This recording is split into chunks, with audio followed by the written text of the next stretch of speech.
नमस्कार. मी गणेश तुकाराम शिंदे आपणा सर्वांचं आपल्या अण्णा या यूट्यूब चॅनलवर सहर्ष स्वागत करत आहे. 6 जुलैला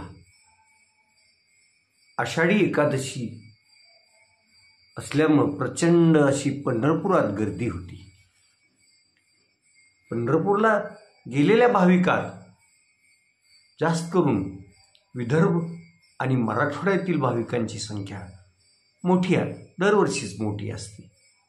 आणि ज्या भाविक हे वारकरी साधारण विठ्ठलाचं दर्शन झालं की परतीचा मार्ग धरतात.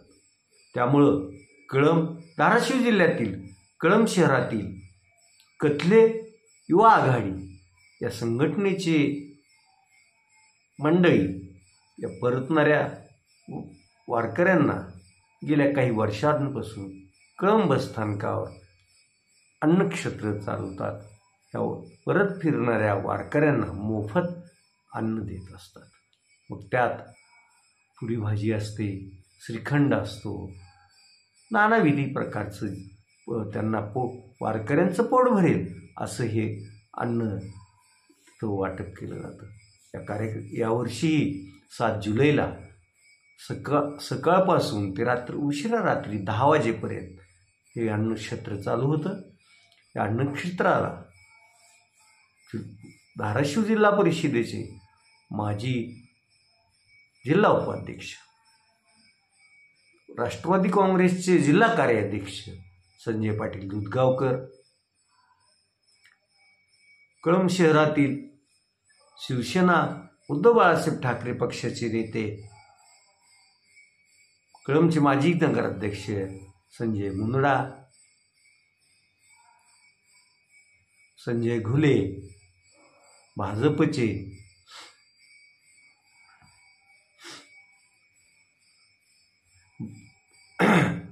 बावीकर आदी मंडळी उपस्थित होती. हे अन्नक्षेत्र व्यवस्थित चालावं यासाठी कथले युवा आघाडीचे बाळासाहेब कथले, यशू राणा हे नियोजन करतात.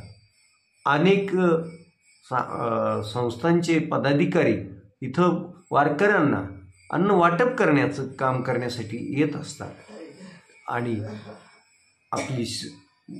आपल्या हातूनही विठ्ठलाचं दर्शन घेणाऱ्यांची सेवा घडावी यासाठी त्यांचेही प्रयत्न सुरू असतात. तर ऐन आषाढी एकादशी दिवशी शिवसेना एकनाथ शिंदे पक्षाचे वतीने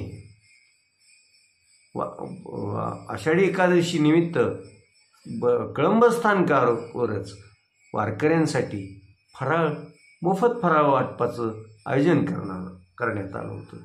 या कार्यक्रमाला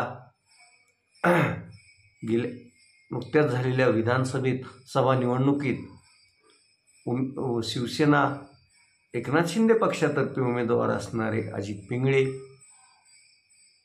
कळंब तालुका कृषी उत्पन्न बाजार समितीचे सभापती शिवाजी आप्पा कापसे, अनंत वाघमारे, लक्ष्मण फुलजुते असे अनेक शिवसेनेचे पदाधिकारी उपस्थित होते. या 6 तारखेला जे बाळासाहेब ठाकरे यांच्या नावानं हे फराळाचं वाटप केलं त्यात जवळपास 7,000 वारकरी भाविकांना त्याचा लाभ झाल्याची माहिती देण्यात आली आहे. तर 7 जुलैला जे कथले युवा आघाडीनं अन्नक्षेत्र चालवलं त्यात जवळपास 70,000 वारकऱ्यांनी अन्नसेवनाचा लाभ घेतला असं सांगण्यात आलं.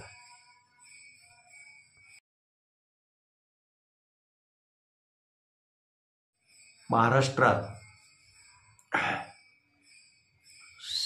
सेडमधील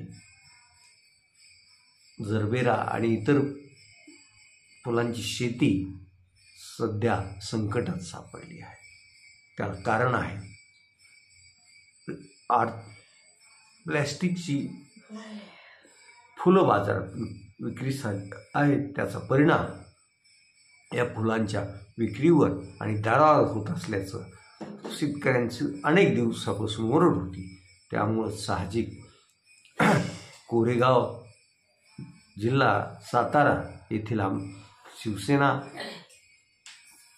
आमदार महेश शिंदे यांनी विधानसभेत प्रश्न विचारला आणि त्यांच्या या प्रश्नाला पर्यावरण मंत्री आणि फलोत्पादन मंत्री यांनी उत्तर दिलं.